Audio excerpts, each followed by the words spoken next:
Hello, I'm Mark State and welcome to the Green Room. What's that you say? Well, what happened to the Creative Differences podcast? Well, look, it's still a thing, don't worry, and it will return in a few weeks with an amazing guest. More on that in a moment. But if you've listened to the Creative Differences podcast, then you'll know that I bang on and on about something called The Green Room. This is an online group for writers that I run. We meet 2 or 3 times a month. We have Q&A sessions, what we call 200-word workshops where people send in excerpts from their work in progress.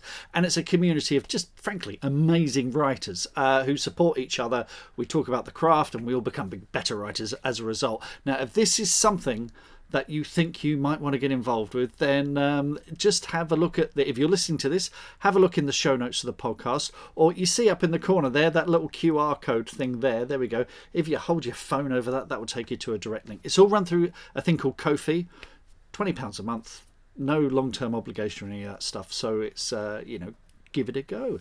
And a new feature of the Green Room is we're going to be having special guests come and talk to the group, and the first one is tonight, and I thought it'd be fun to release the first of these as a podcast episode to you, dear listener, as a taste of what's to come. We're also going to be joined by some of our Green Room members tonight, some of whom have sent questions in advance and will no doubt be jumping in with questions later on. So let's get on with it. My guest is so darn brilliant, it seemed unfair not to share his wisdom far and wide. Paul Austin Ardoin is a USA Today best-selling author. He's written the Fenway Stevenson Mysteries and the Woodhead and Becker Mysteries. He also wrote an excellent book, nonfiction book called From Zero to Six Figures, Making $1,000 a Month from Writing Fiction. But his new nonfiction book is Outlining for Authors Who Don't Outline. And it's out now, and it's going to be the main thrust of our conversation this evening. So, Paul, how are you, sir? Good to see you again. How are things? I am doing great, Mark. Thanks for having me here. My absolute pleasure. Now, I meant to ask before the recording, am I pronouncing your name correctly there? Paul Austin Ardoin? As long as you know how to spell it and people buy it from my my website or from Amazon or Kobo or anything like that, it really doesn't matter how you pronounce it. Ardoin is my what I call my preferred mispronunciation because it's French and hard to say if you can't roll your R's and stuff. So good to know. Thank you for that. Now, this book, which I've read and absolutely loved, Outlining for Novelists Who Don't Outline. It's such a great read, and I was basically like a nodding dog all the way through it. If you're looking for a big argument today, Paul, you're not going to get one. So where did this book come from? Because in the introduction, you do seem to have some issues with the attitude to pantsers and discovery writers. Tell us where this came from. So I was starting to collaborate with another author on a novel, and because I am a pantser, I pantsed my first four novels. He was very adamant that we plot during this process, and he had said some terms that I didn't understand, story beats and things like that. And I was kind of a newbie when it came to the author world from this. So he suggested that I read a book, and one of the first things that it said in one of the very first chapters is, "Why are you a pantser? It's terrible to be a pantser this way. It treated pantsing like radioactive waste." And I really felt like it talked down to me because it and you can see this in some of the other books and even some of the other plotting books I talk about in the book itself. They say you cannot write a successful book without plotting. And of course, because I had pantsed 4 books, I knew that wasn't true. And those books had even gotten good ratings on Amazon and Goodreads and so forth. And so, but I also knew that I had, when I'd started my 5th book, I ran into a bunch of problems. And so I realized I could take some of the elements from plotting and outlining and so forth and get to where I needed to be to solve that particular issue, and then go back to being a discovery writer, which I think is where my strengths lie. And I didn't see any books or sessions or webcasts or anything like that on outlining that took that approach. Everything was like, no, you must be a plotter. or you're not a real author. And so that was the impetus for this book. And this was, am I right in thinking this was a locked room mystery that you were working on, that where you Yep. decided to use this method? Can you tell us a little more about that? How that came about? Absolutely. So being a mystery reader most of my life, I mean, I read most of the Poirot books when I was in junior high school. There are some really excellent locked room mysteries out there. Of course, Murder on the Orient Express is probably the pinnacle of the locked room mystery genre, or at least it has enough of the elements of a locked room mystery for it to be considered as such. And so I thought I would try my hand at writing this. And I had sort of an arc from book 3 to book 4 to book 5. And so writing book 5, I was like, this is great. There's a courthouse, a shot rings out in the courthouse, people flee, the courtroom doors gets locked, and there's a dead body, and my sleuth and the murderer is in the room. And she has to find out who the killer is before somebody else becomes the next victim. Now, as a tagline, or as a pitch, that just sounded really good to me, and so I started writing it as a discovery writer. And then I realized, well, hang on a second, I don't have the right people in the room. So I backed up and I was like, well, I have to take this person and then this person, and then I guess this person has to be in there. And then I started again, and like, oh, they don't have access to the information they need for the clues to be revealed about who it is. So backed up again, and I started to write it again, and I failed again. And I was like, oh no, this is something I'm going to have to plan. And then hives started to break out all over my arms. And so I was like, I can't go back to that terrible book that told me I wasn't a real writer and figure out how to outline this. So I started to do a bunch of research on my own, and I did come up with some things that helped me get past that planning stage and figure out what to do. And I explore that in the book. And one of the other things as well is I also had to I wrote a time loop mystery as well, which I also came to realize I couldn't pants at all. I've just done exactly the same thing, actually. I got about 2/3 of the way through mine. I thought, oh no, I've got time travel, I've got a time loop. And I just thought, Yeah. and there was a part of me thinking, okay, I'm going to go as far as I can. But there was a point I thought, okay, I need to figure this out. I do need to stop and figure this out. So yeah, this book was very, very relatable to me. What I really like as well is you talk about your approach to characters. Now, a lot of these outlining books or courses will say, oh, do a character sheet, figure out who your character is before you write a single word, which has never ever worked for me. Can you talk about your approach to writing characters?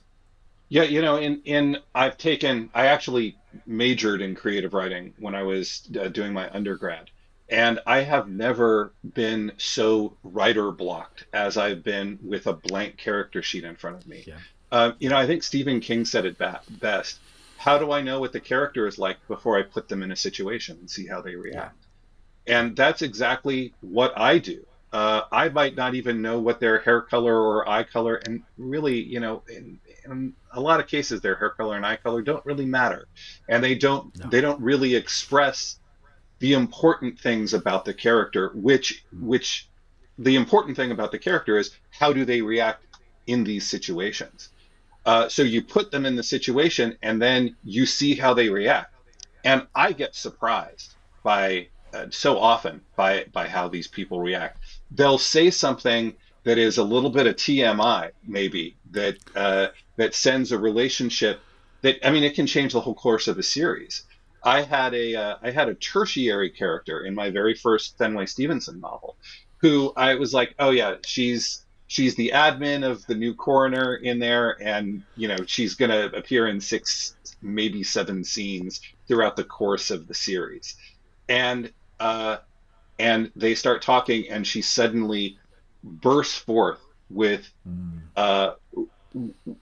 this really this information that she can't tell anyone else, but because this is her boss, because it's the coroner, because the coroner has to investigate this killing, she's got some information, and it just comes flooding out of her. And she became one of my sleuth's best friends in the whole series. The whole book changed because of the information that she came out, and it was just so exciting. Like, I right now I even have goosebumps instead of hives. You know, it's the good kind of skin condition that you have when.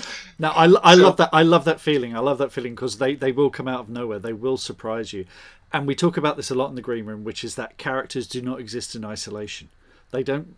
They're not a thing until they meet someone else and encounter someone else, and have some kind of conflict with someone else. It's the character sheet thing is a complete waste of time as far as I'm concerned. And I even when I do finally manage to complete one, it's like I take a left turn when I'm two scenes in and just throw the character sheet on the fire. Yeah. No, completely agree. You mentioned one thing. I mean, you talked about your character there, who you think is going to be a minor character, and then suddenly is playing a really, really key role. And I completely relate to that because they can surprise you, and you think, oh, that's amazing. But you also talked about, and this is a downside of pantsing, which is the disappearing sidekick. And I was like, oh, I've now got a name for what this is. Tell us more about that. Well, so I actually haven't experienced this as a writer, but I've certainly experienced this as a reader. Particularly, so I'm in a couple of different writing groups. That one of them that I meet with every month. One person submits a novel that they have finished, but that is not edited yet and is early in the editing process, to all of us to critique. And in several of those situations, there is a character that is introduced, and that character is, part of the story up until chapter 10, and then you never see them again. And I have not really had that whenever there's a plotter who is in the group who has done that, because they are able to say, oh, this is their character journey, and they write it on their character sheet and everything like that. But the pantsers in the group, they're the ones who have those disappearing characters. Or sometimes, there's the character who's in the first 10 scenes and then doesn't reappear until the climax or the denouement or something like that. And it's just because the way that your mind works as a discovery writer is the story comes out as it needs to be told. And sometimes, in real life, we have disappearing side characters all the time, right? Oh, I haven't talked to that person in months, right? Yeah.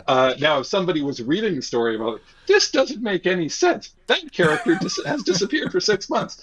And so as we're telling the story, it may feel very real to us as discovery writers, but it doesn't result in a great reader experience.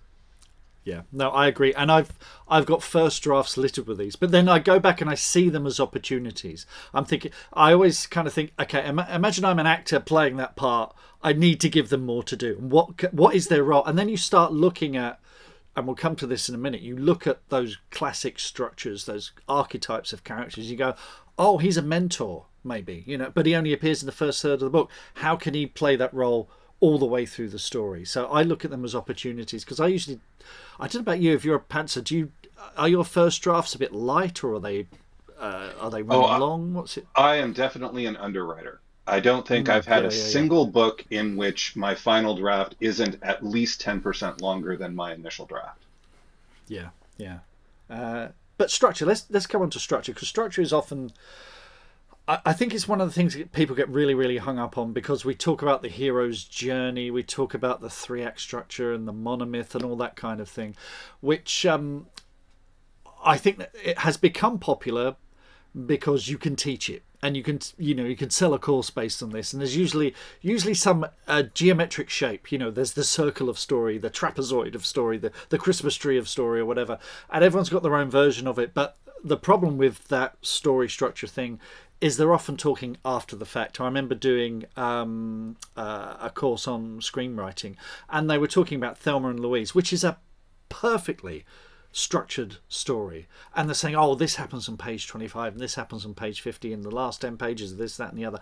But I guarantee Callie Curry, when she was writing that, wasn't thinking, oh, I've got to page 25, someone has to cross a threshold, you do.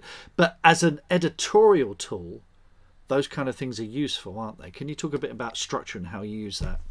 Yeah, well, so I think pantsers, if we have a successful story in us, I think most of the time we are story consumers. And throughout human history, stories are told with a certain expected set of things that happen in order. I mean, I can tell you right now, even though the Iliad and the Odyssey have the same structure in them, no creative writing teacher was telling Homer, now you've got to have this beat on page 55.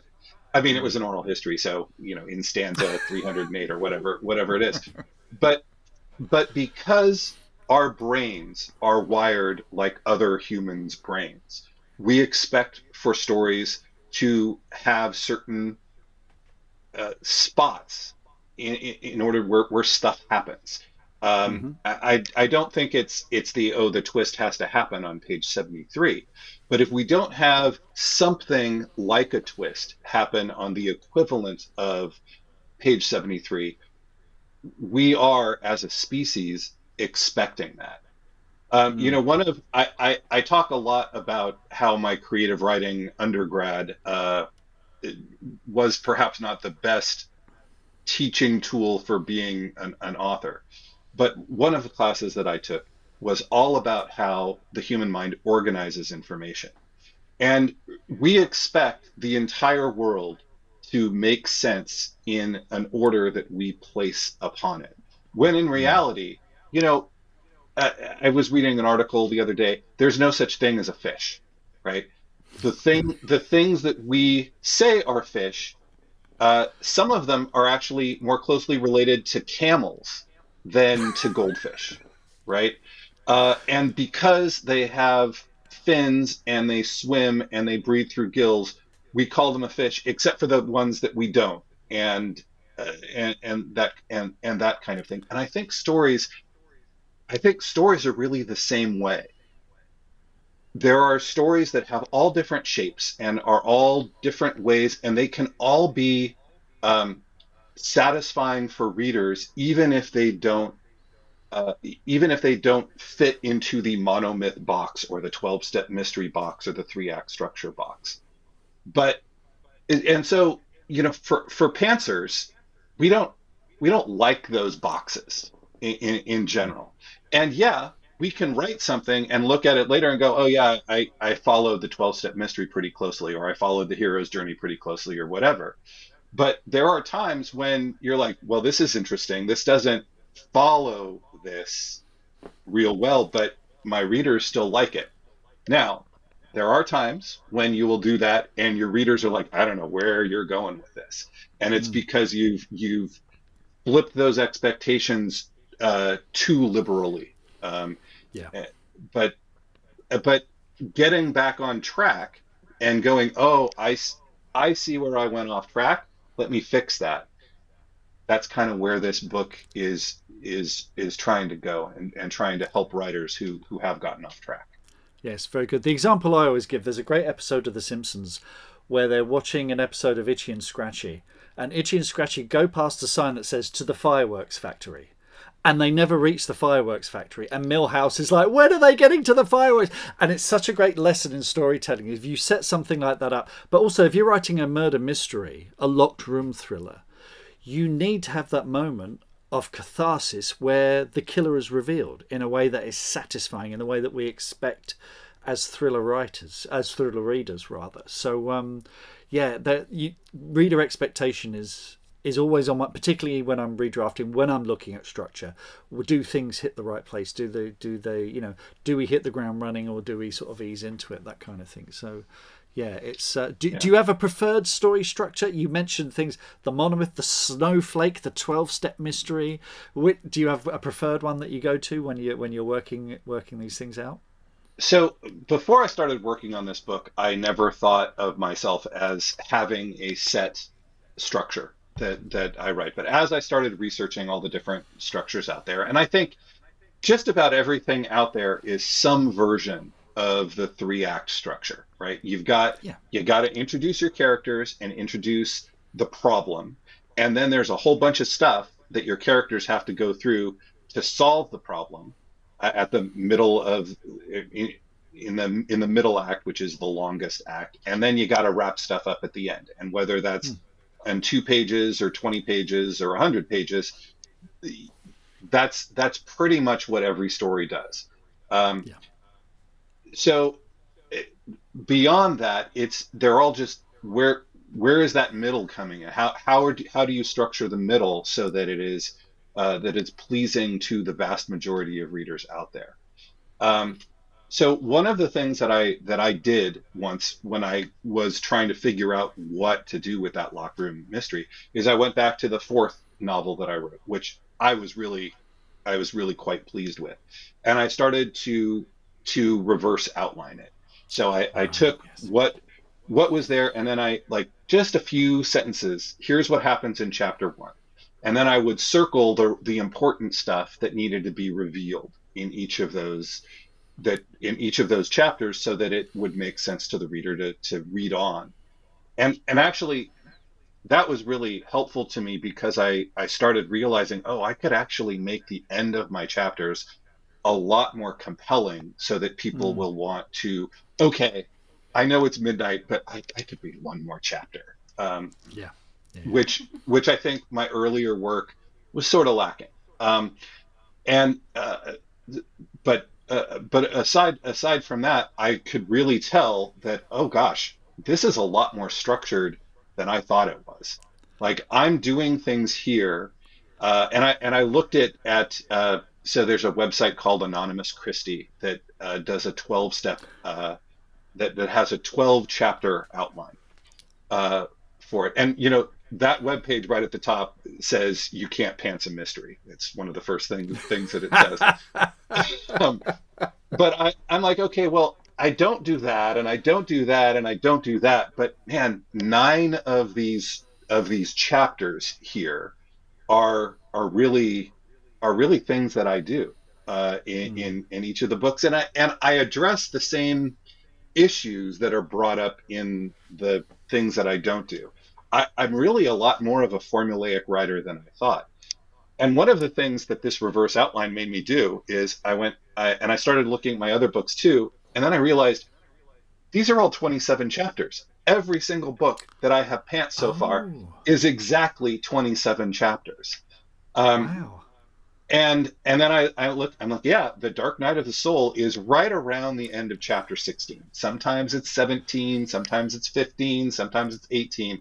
But I'm always like the place where the sleuth is like, I can't solve this mystery, or there's another murder and it was something I didn't expect, or something like that. It was all happening there. So I know that from reading Agatha Christie when I was in junior high, reading Encyclopedia Brown when I was in 1st grade, all of that stuff that I had sucked into my brain, my mind had ordered it into what became my personal 27 chapter outline that I don't think I follow when I'm pantsing, but apparently my brain is like, yeah, no, we're not following that line. Shh, don't tell them we're following that line. But now that you're aware of that 27 chapter thing, do you now, if you get to chapter 28, do you think, oh gosh, I'm running long?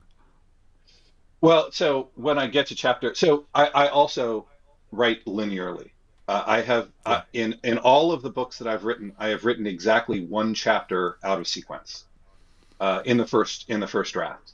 And when I get to chapter, if I get to chapter 18 and I haven't had a Dark Night of the Soul, I'm like, I bet this is getting boring. And I'll go back and I'll read it. And I'm like, oh, this character wouldn't do this here. She'd do this.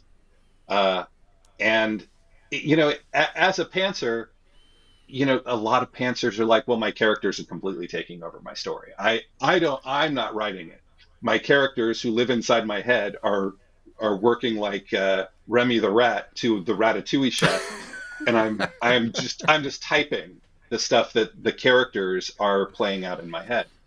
Um, and I think, and sometimes they fall asleep at the wheel uh, there, and you're just writing stuff, and you're like, what was that I just spent an hour on? That was crap. I gotta fix that and go back. And look, one of the reasons why plotters say that plotting is superior is because if you're following your outline, and and you're a plotter who can do this, you don't get a lot of those. What did I just write for the last three chapters? I Yeah, need to yeah, throw this away, because you're following, and then this happens, and then I wrote very clearly that this is how that person reacted to this, and then the gunshot happens, or then the breakup happens, or then the spaceship, or whatever. Um, and so I don't think you get off you don't get off the rails as a plotter nearly as often as you get off the rails as a pantser. mm, But that's not that's not a bad thing, because I've talked to lots of pantsers, and there are times I'm like, yeah, I was like, I think this is going off the rails. Oh wait, no, it's not. Oh, that is brilliant. I am the smartest writer who has ever existed. And then you get like the burst of energy, and you write 10,000 words in yeah, 3 hours. yeah, Um, yeah. and that also doesn't usually happen with plotters, at least not the plotters No, that I've talked to. no. I had a moment like that yesterday. I got to the end of a chapter, and a character said, I thought, of course they're going to say that. Of course, and it is going to change. I feel like a bit like Gromit in The Wrong Trousers, where he's laying out the track at a really, really high speed. That's what it's kind of, I Yeah, might look 2 or 3 chapters ahead and think, okay, what are the consequences here? What could change here? I don't want to go yeah, too far ahead, but sometimes I'm like, oh, okay, yeah, we are going off track, but it's a good track. Let's go and yeah. explore. Let's go and see what's down there. So, yeah, And when you go off track in a way that is satisfying to you as a writer, I would say 9 times out of 10, it's going to be very pleasing to the reader, because very it much, yeah, it doesn't feel like it came out of nowhere, yet it yeah, feels like a twist that wasn't expected, but yeah, in a good way. yeah. In an organic way as well. It's not being Yeah, forced. It's not You're not shoehorning something in there just because your outline told you to do it, or just because Joseph Campbell told you to do that. It's happening exactly. driven by the character and their actions. Um, Paul, we've got a couple of our Green Room folks are with us today. We've got a couple of questions from them, and also Green Roomers. If you've got any questions, pop them in the chat box there as well, and we can run them by Paul. So we'll start with Fee. And Fee has a question. What inspired you to move from murder mystery to time loop murder mystery? Was it experimentation, market trend, the muse on overdrive? And the book that Fee's talking about there is A Time for Murder, which is your the first in your time loop detective series. Yeah, so it was not writing to market. It wasn't anything except I love time loop stories. Right. Groundhog Day is one of my favorite movies ever. Um, in 2020, when everybody was at home because of the pandemic, uh, this movie called Palm Springs, starring Adam Sandler and Christina Love that Milioti, film. came out. Love that film. Man, I thought it was great, and they never mentioned Groundhog Day in it, but they certainly did allude to it. A little bit later that year, there was a teen romance movie called The Map of Tiny Perfect Things, which also is a time loop movie, and and I loved Edge of Tomorrow when it came out. And actually, it was after seeing The Map of Tiny Perfect Things, which I don't usually like teen romance movies. I mean, they can be good, but it's not usually my thing. But I like this so much, I was like, oh, hang on. I really like time loops. Like, this is time loops is something that I really like. I wonder if anybody's done a time loop murder mystery. And I searched, and there were some that are sort of kind of close. There are some time travel uh, murder mysteries out there where the sleuth can travel in time and do that, but nobody had ever done a time loop mystery. And the whole premise of this is that this detective gets stuck in a time loop when he meets he goes to another detective's retirement party, and this detective has just a fantastic solve rate. Nobody knows how she does it. And they're at the retirement party, they shake hands, the lights go out, and suddenly the power is transferred from her to him. And so she's sort of his mentor in this, sort of like the Dean Stockwell character in Quantum Loop is sort of the guide to Samuel Beckett. And he has to solve the murder within 48 hours, or it goes back on itself. I had also read in the UK, it's called The Seven Deaths of Evelyn Hardcastle. Yes, yeah. And man, that is as close to a time loop mystery as I've been able to find, and I loved that book. It was probably my favorite book that came out the year it came out. And so I wanted to do this just as a passion project for myself. But because it was, unusual, I can market it. I can put it in the science fiction time travel category. I can put it in the hard-boiled mystery category, and I can expose myself to an audience that I might not have been able to get to with my strict police procedurals. It's that magic word that publishers and agents love, which is crossover. Oh, you're appealing to two sets of readers, perhaps even three. It's certainly, it's what we discovered when we published Ben Aronovich at Orion, because it was on the Gollancz list, and we thought I was going to sell to, urban fantasy fans. But all of the people, not all, but pretty much all of the people turning up to his book signings were crime readers who were happy with the fantastical elements of the story, and then you get that magical crossover thing. So yeah, good luck with that. In fact, Fee just says, I just bought this novel, sounds brilliant. Nicely done. So all right, thank you, Fee. You do have to be careful when you attempt a crossover, because everything I talk a lot in this book and in my From Zero to Four Figures book about reader expectations, and about how when you write your book and you publish it, the way that you market it has to align with the type of reading experience that the reader has. It doesn't matter, like if you can get somebody to buy your book from a great cover and a great blurb, but if the inside doesn't match the experience that they have, that they have when, what kind of book they think they're going to get when they buy it, then you've lost the reader. And that's one of the reasons why, A Time for Murder is kind of a pedestrian name, for a pedestrian title. And I could have done something that was more thematic or whatever, but I couldn't think of anything that it's very clear this is a story about a murder, and having time and the big clock guy with going like this in front of the clock. It very, very clearly says there's going to be some element of temporal anomalies in here. Yeah. And so I don't think people will look at my cover and be surprised that this is a time loop mystery. I mean, especially since the title of the series is A Time Loop Mystery. There's time loop in that itself.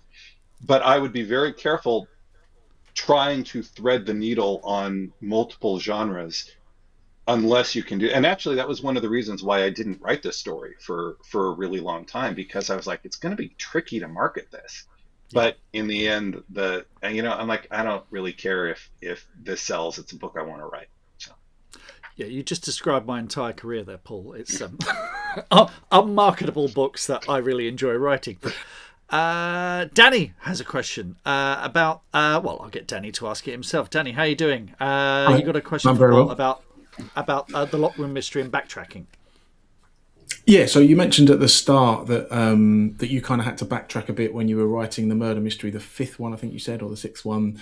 But I just wondered, like when you were writing your other books, did you did you pants those crimes? So the crimes at the centre of the books, were they just kind of, you thought, oh, we'll make it this thing and we'll just see what happens as we go along? Or do you have to actually plan out that part of the book to make it make sense and drop clues and sort of have it sort of coherent? When I pantsed my first four novels, I generally I knew who the victim was, and I knew who the killer was, and I had a pretty good idea of why the killer had killed the victim. I have spoken with other murder mystery pantsers who have no idea who the murderer is when they start their book, and to me, that's like, well, that's not me. I don't know that I could do that. I've also been, I think with my third book, I had intended for one one person to be the killer. But as I was writing it, other things just kept fraying at the edges in a similar way. And I was about 2/3 of the way through the book, and I'm like, hang on a second. It's not this person who's the killer. It's this person who's the killer. And I think my subconscious has been fraying those edges on purpose, because this person never, the person I intended to be the killer always felt more like a red herring than a killer. So, I mean, I had cancer problems. Am I right? That sort of thing, I don't think would have happened had I not pantsed it. If I had outlined it, it wouldn't have happened that way. What I It's a ended up very doing Agatha Christie approach, isn't it? well, I don't know. I don't know whether Agatha Christie was a pantser or a plotter. I know. I mean, I can't imagine. Some of her stories are so intricate that I can't imagine she didn't plot at least some of her books. She changed a lot of, like, she didn't always know, from what I understand, that she didn't always know, or she changed her mind on who the killer would be depending on how the book had gone. From what I heard, she would get to the denouement, give everyone a reason to murder, to do the murder, and then decide at the last minute, and then go back and retrofit everything to make it fit that, which is Well, genius, I mean, I've certainly, of course. Obviously, I'm almost as much of a genius as Agatha Christie is, because I've had to do that a couple times. I have gotten to the point where, three-quarters of the way through the book, that I've changed who the killer is, and I do have to go back and change the breadcrumbs and make sure that I've laid this clue down and everything like that. Again, these are not often problems. Well, maybe they are problems that plotters face as well. But I know, as a pantser, I think we probably do that a lot more than plotters do. Brilliant. Thank you, Danny. Thank you for your question. Thank you. Okay. Andrea has a question about the 0 to 4 Figures book. She says she's heard a rumor that there's a new edition coming. Is that true? Yes. So I wrote this about 3 years ago, and the publishing industry has changed a bit. I think the biggest change is AI, and marketing has changed. Although when I went back to rewrite it, marketing actually hasn't changed as much as I thought it had. So I've added some chapters about how to deal with AI and the choices that you have to make as a writer. I don't want to come across in the book as pro AI or anti AI, because I know there are authors who feel very strongly in both directions, and who there are also authors who don't use AI in their writing, but who don't mind using AI tools in their marketing. There is a new version coming out. I've actually finished the text of that, and it just has to be proofread, and then I'm going to redo the audiobook for that. Yeah. So yes, that I'm hoping that's going to come out in the next 3 or 4 months. Excellent. Look out for that. Bruce also sent a question in advance about pivoting to another genre. Now, Bruce's passion project is the Wessex Legacy series. He says the books are very niche and they're proving pretty hard to sell. They're great books, though, Bruce. The first one's fantastic. It says, I'm thinking about pivoting to a more streamlined genre, maybe medical-themed traditional mysteries. What advice would you have for me regarding pen names, mailing lists, covers, and marketing? So, Bruce, shall we bring you to the fore here, Bruce? Put your clothes on, Bruce. I need a counting mark. 3, 2, 1. Take your anxiety beads out your mouth. Yeah. So I actually had a look at the Amazon page for this book, and from what I see, correct me if I'm wrong, but you've got one book in this series out, correct? So far, yeah. Yeah. So now, as an indie author, it's really difficult to market a standalone book. You don't have a publishing house with a marketing department behind you, and you don't have the investment that needs to be made in a standalone book in order to get it in front of the people who need to see it, who would be interested in it. So my advice, my first piece of advice, if you want to get your passion project in front of more readers, is to put at least 3 books out with a 4th one on pre-order before you start marketing it. Now, the other thing, we were talking about genre splitting for this, and I do think that when I first saw this, I thought we were talking about one of those YA academic or academy type books with a little bit of magic in it. And then as I read it, I'm like, oh, I was totally wrong with my first impression. This is a historical mystery, and I know the Amazon page at the top, the breadcrumbs say historical mystery in that, but I missed that, and the type's small too. But I don't think that historical mystery, and I mean, a lot of people don't think the 90s, even though technically 30 years old is historical mystery. I don't think a lot of readers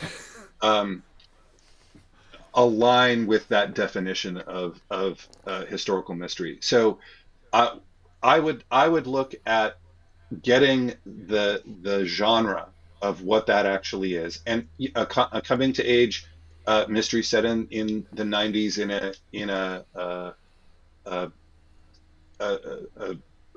finishing school or a boarding school. South Africa, yeah. So, I mean, right there, you've got a lot of elements that are like Harry Potter, that you don't want people thinking that this is like Harry Potter when you read it. So I would play up the mystery. There is a middle grade series of books written by Robin Stevens, who I believe you've had on the bestseller Experiment. Mark. I used to work with her. She's fantastic. And I love that series of books. That is a historical mystery, also set at a boarding school. Wonderful, and for adults too, not just middle grade. Now, I don't think your book is YA, even though it's a coming of age story, and the protagonists are probably in their teens. But if you can make it clear that this is a historical, this is a mystery series for adults, and it just happens to be set in this particular place, you may find that you are getting in front of a readership that's more interested in purchasing it. And again, I wouldn't even try marketing this until you had 3 books out, because when readers are always worried about what they're going to read next. And if they read a book 1 in a series of 5 books and they like it, they know the next 4 books they're gonna buy. And so it makes your marketing and your efforts a lot easier. You just have to worry about getting that first book out to people, even if they're connected standalones. It's a lot easier to market connected standalones than unconnected standalones, and it's a lot easier to market series than any kind of standalones. So, but that wasn't your question. Your question was if you want to pivot to a more genre-friendly type of mystery, how would you do that with pen names and so forth? So So for me, my time loop mystery, I had to make a decision. Do I want my time loop mysteries under the same name as my regular police procedural mysteries? And you have to deal with a different website. You have to deal with different email addresses. You have to deal with different types of marketing. And and I wrote 3 romances, and I definitely decided a different name for those. Uh, but but these were so close, I decided it probably wasn't worth it to make the additional investment and the time investment, especially in what I would have to do to create a new pen name and market it under there. Now, if you decide to go anywhere besides murder mystery, you might be able to get away with the same name with action adventure or psychological thriller or something like that. But if you went into Western, or if you went into romance, or if you went into sci-fi or fantasy, I would definitely use a different name, because you'll get your also bots on Amazon really messed up, because people who bought your fantasy series also bought your boarding school mysteries, and that's not gonna play nicely with the robots. Sure, thank you. And we all need to play nicely with the robots, don't we? Because they're all listening. Yes. Bruce's book, for those listening, Footsteps of Heroes, is an absolutely cracking read, highly recommended, so do please check it out. Fee has a question. How reliant are you on social media for book visibility, or do you rely on your website and newsletter? So you're talking in updating your book, how things had changed, from 0 to 4 figures, how the market had changed. It used to be you'd put something on Twitter and you get a lot of interest, but that's not really the case anymore, is it? No, and one of the things that you'll hear a lot in expert sessions and so forth is don't build your house on somebody else's land. When you rely on social media to promote your books, you're building your house on somebody else's land. Now, last year at Author Nation in Vegas, which used to be the 20 books to 50K show, I sat in a session that Becca Syme, Syme, was leading, and it was called, I believe it was called something like Marketing for Introverts. And in it, I mean, that describes 95% of writers out there. Yeah. And one of the things she said was, hey, you hear all this stuff about what you should be doing and what you shouldn't be doing. What you really need to do is you need to be authentic, and you need to market in a way that doesn't sap all your energy or that makes you really struggle to be authentic. So if that means you build your house on somebody else's land, build your house on somebody else's land. If Facebook marketing is the thing that makes you feel the most comfortable, and if you've had success there, then by all means continue to do it. Have a backup plan in case Facebook gets shut down in 6 months, or it becomes a whatever horrible thing it could become, just like Twitter did. But market it authentically. And I think I've one of my favorite writers is Sean Inman, who writes the Middle Falls time travel series. Gosh, what a surprise, Paul! You like time travel books? And he markets exclusively on Facebook, and it's because he doesn't like all that other stuff. He doesn't like building a newsletter. He doesn't. He engages with people on Facebook. He writes long posts on Facebook. He's got something like 300,000 people in his Middle Falls time travel Facebook group, and he's really successful doing it. Now, is that for me? That is not for me. I'm fine with Facebook, but I wouldn't feel comfortable with the level of engagement that he does on Facebook. I really like putting out a newsletter, and I'm one of those people. I do my newsletter fortnightly, and I have not missed an every other week in years since I started publishing back in 2018. Now, I have author friends who really, really, really, really struggle putting together newsletters. I don't have a problem coming up with article stuff to write.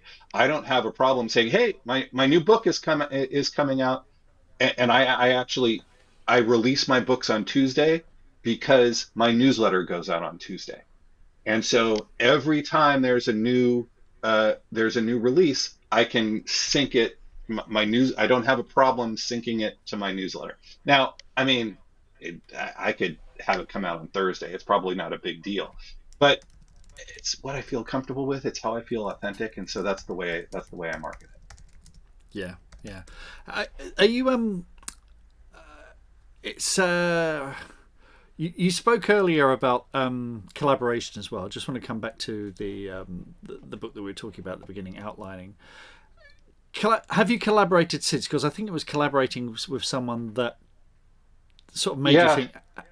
Can you talk a bit more about that? That collaboration, my co-author got so frustrated with how much time it was taking me to learn how to outline, he just wound up writing the entire book himself, which was not ideal in terms of how I thought things could go. But I was a new author. I didn't really know what I was doing at the time, and so I was fine.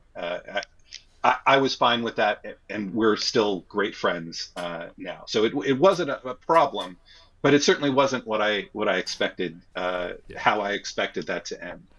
I have not collaborated since because that experience was so surprising to me, and I spent a lot of time without anything to show for it at the end. However, in researching this book, I have come across several ways that other pantsers have been successful collaborating. So, for instance, one way to do this is to alternate chapters. If you're both pantsers, you can alternate chapters.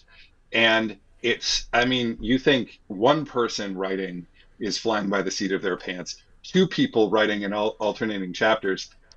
That sounds crazy to me. That's a high wire act, isn't it? Yeah. Yeah, but again, you know what they say, that's so crazy, it just might work. But people have done that successfully. Other people have set sort of half outlines where one person is a plotter and they plotted their stuff, and the other person is a pantser and they've gone in and set guideposts along the way. Mm-hmm. And they're like, okay, I'm going to do some sort of reversal here at the end of chapter 16. And they're going to find out what the big bad here is at the end of chapter 20. And I don't know what the big bad is yet, but it's going to be revealed right there. And the person who that's actually Mark Leslie Lefebvre, who is quite well known in the indie author community, who was collaborating on a book with that. And he said he was a little bit worried because his co-author was such a plotter, but that was enough to make her feel comfortable to go forward with it. And it turned out to be a very successful book. Yeah, I mean, the reason I bring it up is because I've been co-writing a novel and screenplay recently. And now the novel alternates between male and female characters, and my co-writer prefers to outline, not in a very big way, but basically that 5-para thing, a 5-act thing, and we would sit down and discuss that, and then we'd have story sessions over online like this, because she lives up in Scarborough, and we'd have a conversation. Then I go and write my chapter, and then she go and write hers, and then we just sort of check and read and then move forward. With the screenplay, I mean, we started yesterday outlining a new idea for a screenplay after having a conversation with the director. And screenplays, you kind of have to have an outline because so many people get involved as well eventually. So, that I've learned to work both ways, if you like. I've learned to work, obviously there's that episode of the Bestseller Experiment where we did the 50,000 word outline. Won't be doing that again. But, we do, having a basic outline. And even if I'm pantsing, I have to know how it ends. I have to know where my character ends up and how they've changed, what their arc is. Once I've got that, I kind of feel I can start. So there's no one way of doing this. This is the thing, isn't it? There's no, And I actually mentioned that bestseller experiment, that episode with Ben Aronovich, where he gave you he admonished you rather stringently about about abandoning your 50,000 word outline and just writing it. But I also acknowledge there are people who like having long outlines like that. And if you decide that, hey, maybe this is what this book needs for me to get past this problem, then by all means, do it. And if you decide, it turns out I'm not a pantser, it turns out I'm a plotter, that's fine.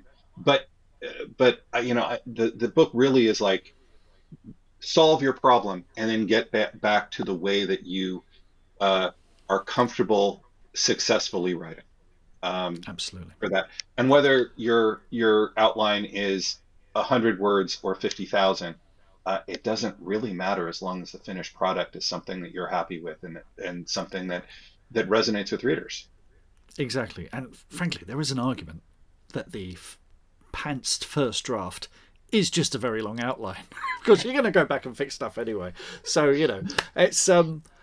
it's been absolutely brilliant talking to you, Paul. Folks, the book is Outlining for Novelists Who Don't Outline. You can get it, and you've gone wide with this as well, so you can get it from Apple, Kobo, wherever you get it direct from Paul at his website. Again, we'll have links for you in the show notes as well, so you can check that out. That is it. Actually, before we wrap up, I mean, it's interesting that you've gone wide. You've gone wide with the Fenway Stevenson series. Is that correct? I went wide with everything that I've done. I went with KDP Select for the first 3 months, and I wasn't getting any page reads, so I went wide and immediately started getting sales on Kobo. I know that's not normal. That's not common, I should say. The Woodhead and Becker series is only available on Amazon, but it's because I sold that series to Vinci Books, and they are an Amazon only publisher. Gotcha. Excellent. Wonderful. Well, Paul, it's been great speaking to you again. I learn so much every time I talk to you, and I'm reminded of those principles about writing on genre and think, whatever. Well, it's been great. It's been great talking to you too, Mark. I really appreciate the opportunity.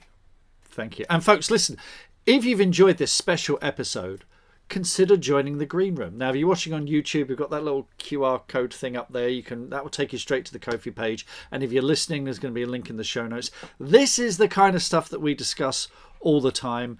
We normally do it on Zoom, so there's a lot of voices at once sometimes, but it's a lot of fun. And so yeah, do consider it. Paul, great to speak to you. And folks, until next time, happy writing, reading, and being different. Take care.